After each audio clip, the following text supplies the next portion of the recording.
ಕರೆ ಮಾಡಿದ ಕೇವಲ 15 ನಿಮಿಷದಲ್ಲಿ ಏನಾದರೂ ಆ್ಯಂಬ್ಯುಲೆನ್ಸ್ ಬರದೇ ಹೋದರೆ ಏನಾಗುತ್ತೆ ಗೊತ್ತಾ? ಬನ್ನಿ ನೋಡೋಣ ಇದಕ್ಕೆ ಸಂಬಂಧಪಟ್ಟಂತೆ. ಎಸ್, ಆರೋಗ್ಯ ಸಚಿವರ ಒಂದು ಹೊಸ ನಿರ್ಧಾರ. ಯುಟಿ ಖಾದರ್ ಅವರ ಒಂದು ಚಿಂತನೆ ಈ ರೀತಿ ಇದೆ. ಕಾಲ್ ಮಾಡಿದ ತಕ್ಷಣ ಬರಬೇಕು, ವಿದಿನ್ 15 ಮಿನಿಟ್ಸ್. ಬರದೇ ಹೋದರೆ ಆ್ಯಂಬ್ಯುಲೆನ್ಸ್ ಚಾಲಕರಿಗೆ ದಂಡ. ಫೈನ್ ಅಂದರೆ ಫೈನ್ ಅಲ್ಲ, ಫೈನ್ ಅಂದರೆ ದಂಡ. ಆರೋಗ್ಯ ಸಚಿವರ ನಿಯಮ. ಚಾಲಕರಿಗೆ ಟ್ರಾಫಿಕ್ ಭಯ, ಯಪ್ಪ ಅರ್ಜೆಂಟಾಗಿ ಓಡಿಸ್ಕೊಂಡು ಹೋಗಬೇಕು, ಟ್ರಾಫಿಕ್ ಬೇರೆ ಇರುತ್ತೆ. ಆರೋಗ್ಯ ಸಚಿವರ ನಿಯಮ ಬೇರೆ, ಚಾಲಕರಿಗೆ ಟ್ರಾಫಿಕ್ ಫೇರ್ ಇದ್ದೇ ಇರುತ್ತೆ. 15 ನಿಮಿಷದಲ್ಲಿ ರೋಗಿಯ ಬಳಿ ಬರದೇ ಹೋದರೆ ಎಷ್ಟು ದಂಡ ಗೊತ್ತಾ? 5,000 ರೂಪಾಯಿ. ಸಾರ್ವಜನಿಕರ ಪ್ರಾಣ ರಕ್ಷಣೆಗೆ ಆದ್ಯತೆ ನೀಡಿದ್ದಾರೆ ಖಾದರ್, ಯುಟಿ ಖಾದರ್, ಸನ್ಮಾನ್ಯ ಆರೋಗ್ಯ ಸಚಿವರು. This is the new rule. ನಮ್ಮ ಕಷ್ಟವನ್ನು ಅರ್ಥ ಮಾಡ್ಕೊಳ್ಳಿ ಅಂತ ಚಾಲಕರು ಹೇಳ್ತಾ ಇದ್ದಾರೆ. ಇದನ್ನು ಹೆಂಗೆ ಬ್ಯಾಲೆನ್ಸ್ ಮಾಡ್ತಾರೆ ನೋಡೋಣ. ಬೆಂಗಳೂರಲ್ಲಿ 15 ನಿಮಿಷದಲ್ಲಿ ರೋಗಿ ಬಳಿ ಹೋಗೋಕ್ಕಾಗತ್ತಾ? ಏನೋ ಶಾರ್ಟ್ ರೇಡಿಯಸ್ ಇದ್ದರೆ ಓಕೆ, ಕಡಿಮೆ ಪರಿಧಿಯಲ್ಲಿದ್ದರೆ ಬೇಗ ಹೋಗ್ಬೋದು. ಟ್ರಾಫಿಕ್ ಇಲ್ಲದೆ ಹೋದರೆ ಖಂಡಿತವಾಗ್ಲೂ ಆ ಕೆಲಸ ಮಾಡ್ಬೋದು. ಅಥವಾ ಅಷ್ಟೊಂದು ಆ್ಯಂಬ್ಯುಲೆನ್ಸ್ ವೆಹಿಕಲ್ಗಳು ಇರಬೇಕಾಗತ್ತೆ. ಆ್ಯಂಬ್ಯುಲೆನ್ಸ್ ಅಂತ ಹೇಳಿದಾಗ ಬಹಳ ಕಿರಿಕಿರಿ ಆಗಿರೋದನ್ನು ನೀವು ಗಮನಿಸಿದ್ದೀರಿ. ಟ್ರಾಫಿಕ್ ಕ್ಲಿಯರ್ ಆದರೂ ಮತ್ತೊಂದು ಸಮಸ್ಯೆ ಉಂಟು. ಏನು ಗೊತ್ತಾ? ಆ್ಯಂಬ್ಯುಲೆನ್ಸ್ ಚೇಸ್ ಮಾಡೋ ವಾಹನ ಸವಾರರ ಕಾಟ. ಅಂದರೆ ಎಲ್ಲ ಸಾಧ್ಯತೆಗಳನ್ನು ಗಂಭೀರವಾಗಿ ಪರಿಗಣಿಸಬೇಕಾಗತ್ತೆ. 108 ಆ್ಯಂಬ್ಯುಲೆನ್ಸ್ ಚಾಲಕರಿಗೆ ಈಗಾಗಲೇ 101 ಸಮಸ್ಯೆಗಳು ಇದ್ದಾವೆ, ಸಿಕ್ಕಾಪಟ್ಟೆ ಇದ್ದಾವೆ. ಅದು ವೇತನ ವಿಚಾರ ಆಗಿರ್ಬೋದು, ಅವ್ರ ಭತ್ಯೆ ವಿಚಾರಕ್ಕಿರ್ಬೋದು, ಬಹಳಷ್ಟು ಅವರಿಗೆ ಅವರದ್ದೇ ಆದಂಥ ಸಂಕಟಗಳಿದ್ದಾವೆ, ಚಿಂತೆಗಳಿದ್ದಾವೆ. ಆ್ಯಂಬ್ಯುಲೆನ್ಸ್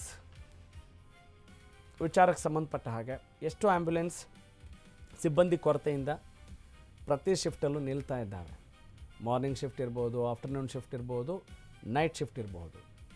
ಹೀಗಾಗಿ ಆ್ಯಂಬ್ಯುಲೆನ್ಸ್ ತುಂಬ ಇಂಪಾರ್ಟೆಂಟು. ಆ್ಯಂಬ್ಯುಲೆನ್ಸ್ ಅಂತ ಹೇಳಿದರೆ ನಮಗೆ ಆಕ್ಸಿಜನ್ ಇದ್ದ ಹಾಗೆ ಅಲ್ವೇ? ಆ್ಯಂಬ್ಯುಲೆನ್ಸ್ ಸಕಾಲಕ್ಕೆ ಬಂದರೆ ಪ್ರಾಣ ಉಳಿಯುತ್ತೆ, ಇಲ್ಲದೆ ಹೋದರೆ ಕಷ್ಟ ಆಗುತ್ತೆ.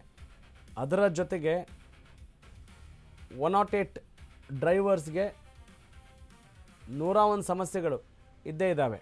ಹೀಗಾಗಿ ಇದನ್ನು ಹೇಗೆ ಎಕ್ಸಿಕ್ಯೂಟ್ ಮಾಡ್ತಾರೆ ಅನ್ನುವ ಒಂದು ಸವಾಲು ಕೂಡ ಎದುರಾಗಿದೆ. ನೀವು ಹೊಸದಾಗಿ ಆರೋಗ್ಯ ಸಚಿವರಾಗಿ ಬಂದು ಹೊಸ ನಿಯಮವನ್ನೇನೋ ತರ್ತಾ ಇದ್ದೀರಿ, ಓಕೆ. ಈಗಿರೋ ಸಮಸ್ಯೆ ಏನು ಗೊತ್ತಾ? ಬೇರೆ ರಾಜ್ಯಗಳಲ್ಲಿ ಆ್ಯಂಬ್ಯುಲೆನ್ಸ್ಗಳಿಗೆ 20 ನಿಮಿಷದ ಗುರಿ, ಆದರೆ ಇಲ್ಲಿ 15 ನಿಮಿಷ ಯಾಕೆ? ಸರ್ಕಾರ ಜನರ ಪ್ರಾಣ ರಕ್ಷಣೆಗೆ ಹೆಚ್ಚಿನ ಆದ್ಯತೆ ನೀಡಿದೆ, ಫೈನ್. ಆದರೆ ಸಿ ದ ಪ್ರಾಕ್ಟಿಕಾಲಿಟಿ ಅನ್ನೋದು ಚಾಲಕರ ಒಂದು ವಾದ ಆಗಿದೆ. ಅದಕ್ಕಾಗಿ 15 ನಿಮಿಷಕ್ಕೆ ಕಡಿತಗೊಳಿಸುವ ಸಾಹಸ ಯಾಕೆ, ದುಸ್ಸಾಹಸ ಯಾಕೆ? ವಿದಿನ್ 15 ಮಿನಿಟ್ಸ್ ಸ್ಥಳ ತಲುಪೋದು ಬಹಳ ಕಷ್ಟ ಸ್ವಾಮಿ. ಸೈರನ್ ಹಾಕಿದರೂ ಸಿಗ್ನಲಲ್ಲಿ ಸಿಕ್ಕಾಕೊಳ್ಳಬೇಕಾದಂಥ ಒಂದು ಅನಿವಾರ್ಯತೆ ಇರುತ್ತೆ. ಟ್ರಾಫಿಕ್ ಇದ್ದಾಗ ಏನು ಮಾಡೋಣ, ಹೆಂಗೆ ನುಗ್ಸೋಣ ಗಾಡಿನ ಅಂತ ಚಾಲಕರಿಗಿದ್ದೇ ಇರುತ್ತೆ. ಹಾಗಾಗಿ ಒಂದು 20 ನಿಮಿಷ ಆದರೂ ಕೊಟ್ಟರೆ ಅನುಕೂಲ ಆಗ್ಬೋದು ಬೇರೆ ರಾಜ್ಯಗಳಲ್ಲಿರುವಂತೆ ಅನ್ನುವ ಒಂದು ಇಂಗಿತ ಆ್ಯಂಬ್ಯುಲೆನ್ಸ್ ಚಾಲಕರ ಕಡೆಯಿಂದ.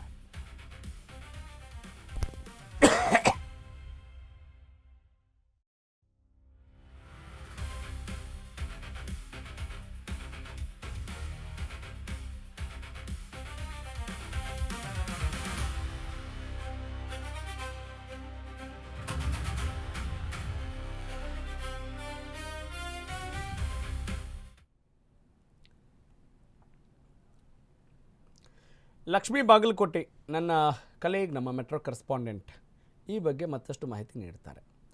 ಓಕೆ, ಈ ಕಡೆ ಸಮಸ್ಯೆಗಳು ಇದ್ದಾವೆ, ಇನ್ನೊಂದು ಕಡೆ ಏನು ಪರಿಹಾರ ಅನ್ನುವ ಯೋಚನೆ ಬೇರೆ ನಡೀತಾ ಇದೆ.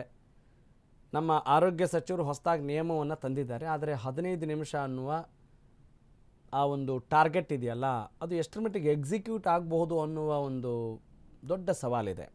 ಓವರಾಲ್ ಈ ಎಲ್ಲ ಚಾಲೆಂಜಸ್ನ ಗಮನಿಸಿದರೆ ಇದರ ಎಕ್ಸಿಕ್ಯೂಷನ್ ರೇಟ್ ಎಷ್ಟಿದೆ ಅಂತ ಅಂದ್ಕೊಳ್ಬಹುದು. ಸದ್ಯದ ವಾಸ್ತವ ಸ್ಥಿತಿ ಏನು? Overall details please.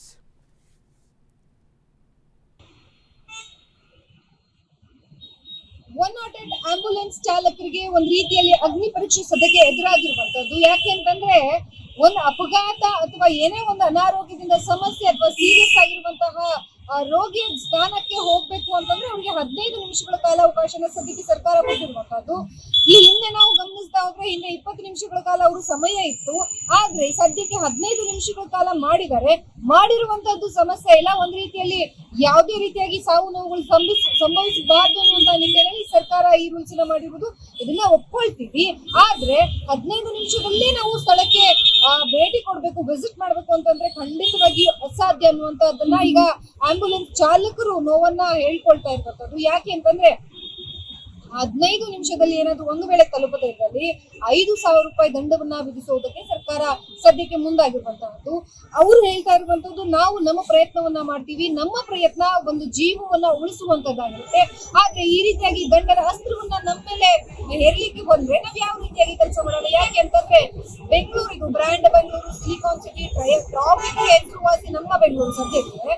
ಸೊ ಇದರ ಮಧ್ಯದಲ್ಲಿ ನಾವು 15 ನಿಮಿಷದಲ್ಲಿ ಸ್ಥಳಕ್ಕೆ ಭೇಟಿ ನೀಡಿ ಅವ್ರನ್ನ ಪಿಕಪ್ ಮಾಡ್ಕೊಂಡ್ ಬರೋದು ಖಂಡಿತವಾಗಿಯೂ ಅಸಾಧ್ಯ ಆಗುತ್ತೆ. ಆದ್ರೆ ಸಮ್ಟೈಮ್ಸ್ ಮಳೆಗಾಲದಲ್ಲಂತೂ ಖಂಡಿತವಾಗಿಯೂ ಆಗೋದಿಲ್ಲ. ಜೊತೆಗೆ ಸಿಗ್ನಲ್ ಫ್ರೀ ಇರೋದಿಲ್ಲ. ಸಿಗ್ನಲ್ ಇಂದ ಹೇಗೋ ತಪ್ಪಿಸ್ಕೋಬಹುದು. ಆದ್ರೆ ವಾಹನ ಸವಾರರು ನಮ್ಗೆ ಜಾಗ ಬಿಡೋದಿಲ್ಲ.